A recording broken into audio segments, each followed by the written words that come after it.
So this week we saw the launch of an Africa Free Trade Agreement, which essentially means that African leaders are committed to creating a massive economic trading bloc, and it is estimated to be worth 3.4 trillion US dollars. That's a lot of money.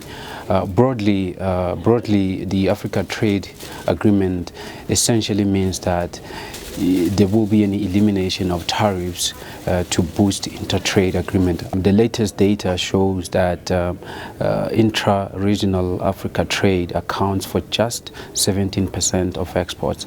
That's far below the 60% in Asia and around 70% in Europe. The idea of the Africa Trade Agreement is to increase trade in the region by between 15 and 25%.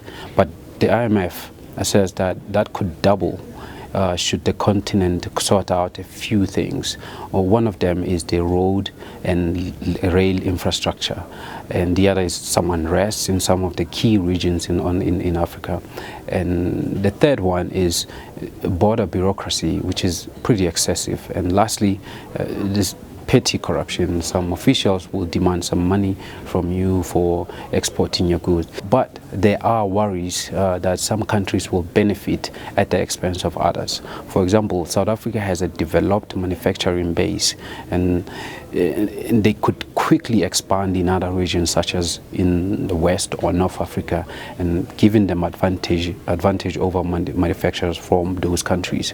Nigeria and Angola, for example, largely depend on imports, and they should be concerned that the agreement could flood their countries with cheap South African imports and stifle their own efforts to build their own local factories.